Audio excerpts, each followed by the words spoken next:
Have you ever heard really big vocal stacks, especially in modern pop music? Multiple harmonies, multiple layers, and it just sounds like a wall of sound. I'm going to show you in this next video how to get that sound with as little as 6 vocals. Before we get into this video, hit subscribe and the like button for me.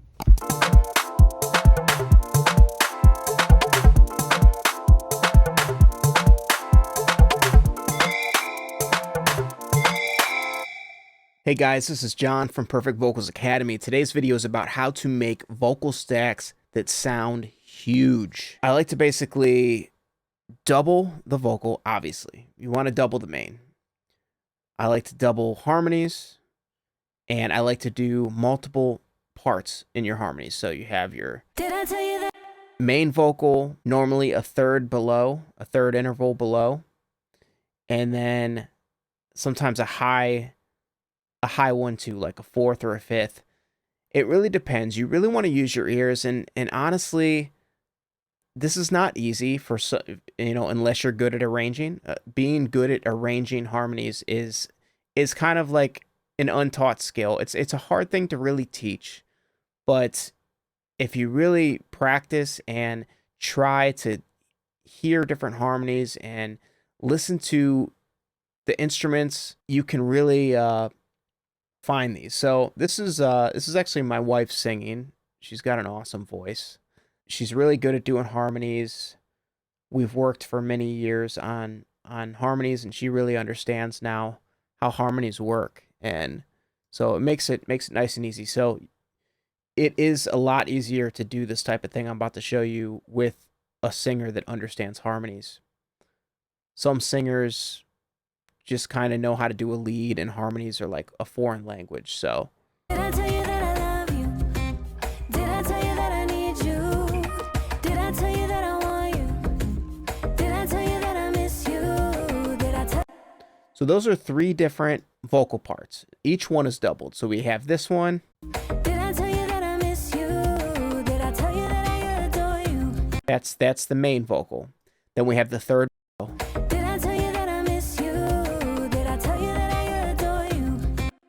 Hear it again. And then we have this.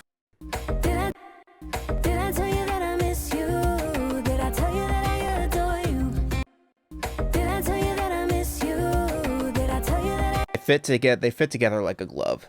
I mean, it's good. So, and then also these depend, I mean, if you know anything about arranging, these depend on the chord that's happening in the instrumental at that given time. So although this is a nice vocal stack, you can listen without the did I tell you that I miss you? Did I tell you that I adore you? That same exact harmony could sound completely different in another part of the song over a different chord. So it's important to note that whatever chord you're on, that kind of decides what harmonies. So, and it kind of goes back to, like, when I was younger, I just thought like the third interval just always sounded good, which is this one. Did I tell you that I miss on this one?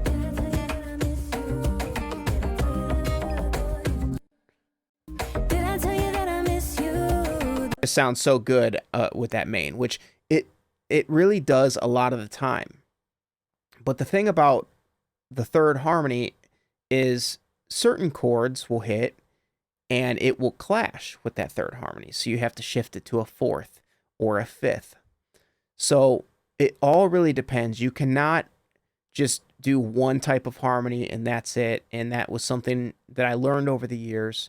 I definitely used to just do third only. I hated all other harmonies, because the third sounds pretty and nice and soothing. But the thing that's cool about like a fourth and a fifth interval harmony is that you don't have to use it the whole time. You can start in a third and then just jump to the fourth or fifth when a certain chord happens where the third clashes. And that's what we do in these type of situations. Did I tell you that I miss you? Did I tell you that?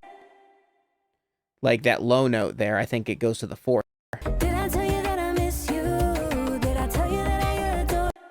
Because a third would have sounded bad in that one little spot. So It's very strategic, and I didn't make this video to teach music theory or anything like that. I mean, there's tons of videos for that. That's not my channel, but this is how I like to do my vocal stacks. And then so you got two of the main, two of the lower third, and then two of the higher harmony. So that is 6 total.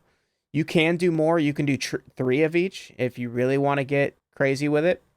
But I have noticed that 6 works.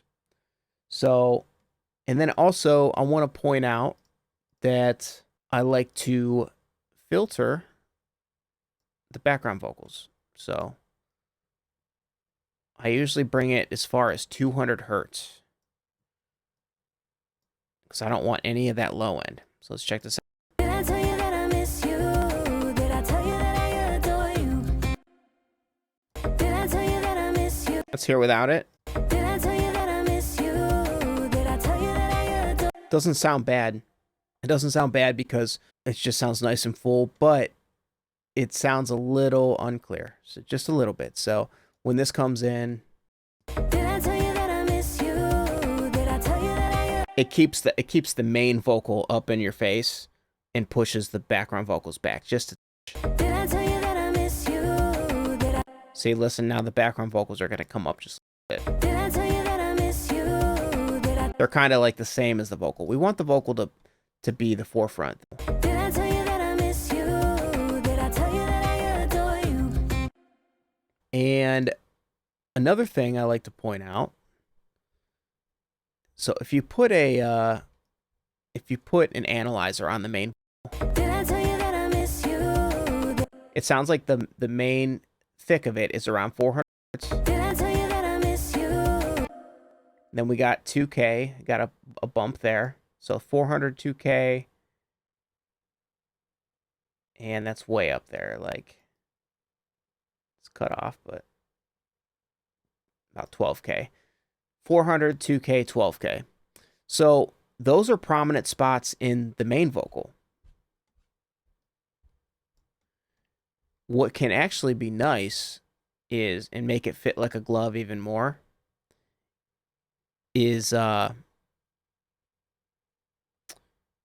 those spots, ducking out those spots by a few dB in the background vocals.